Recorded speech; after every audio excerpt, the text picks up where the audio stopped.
So we are going to just do some basic addition, subtraction, multiplying, and in the next video, dividing complex numbers. This, again, isn't too bad. If you think about I as being a variable, then all the rules just apply, other than when you get I squared, you gotta go, oh wait, that's -1, which we learned in the other video. So if we want to add 3 plus I plus 5 minus 6I, and you think about them as a variable, well, you don't need the parentheses, so you could throw those out. And then you go, oh, 3 and 5, those are like terms, so I can add them together. That becomes 8. 3 plus 5 is 8. And then we go, oh, we have positive I and -6I. Positive 1I minus 6I is -5I. And this is the answer. That's it. You're just combining like terms, right? Subtracting, the only thing we need to do is realize, well, it's just like distribution. So we got to change the sign of 6, and we got to change the sign of -4i to distribute that, and then it's just addition again. The other thing we can do is just do the math. 7 minus 6, 1. -2i minus -4i. -2 minus -4, it's a double negative, so it becomes a positive. This becomes positive 2i. That's it, done. I've got 2 examples over here for multiplication because they are a little bit more involved, but not too much.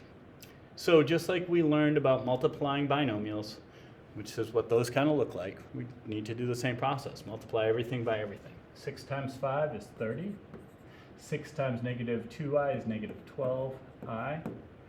3i times 5 is positive 15i. 3i times -2 is -6i squared. Okay, so far we're doing great, but there's 2 things that we can do. We need to simplify. We've got some like terms that we can combine here. And then we've got to deal with this I squared. That should be the newest part. So I'm going to do this in 2 steps. You can probably end up doing it in 1 step later on. But the 30 comes down. -12i plus 15i is positive 3i. And -6i squared, well, I squared is -1. So this is -6 times -1, which is positive 6. Well, if that's positive 6, we can still combine it with our 30.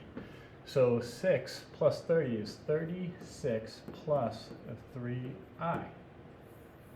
That's it. That's it. So when you multiply binomials, normally we end up with usually 3 terms.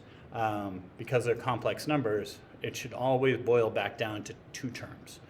Start out with 4 terms and then boil down to 2 terms. I'll do one more. 7 times 6 is 42. Whoops, that's a terrible 4. Sorry. 42. 7 times -i is -7i. -4i times 6 is -24i. -4i times -i squared. Well, I know a negative times a negative is a positive, so it's going to be positive 4. But then we have the I squared, so it's really -4. If you don't see that, you should do it all the way up. But basically, we'd end up with positive 4i squared. And then you go, oh, I squared is -1. 4 times -1, -4. That's why that's there. Now we're going to combine like terms. 42 and -4 is 38. -7i minus 24i is -31i. There we go. So we have another thing. And yeah, each one of these numbers has a point on the coordinate plane, on the complex plane. And that's about it.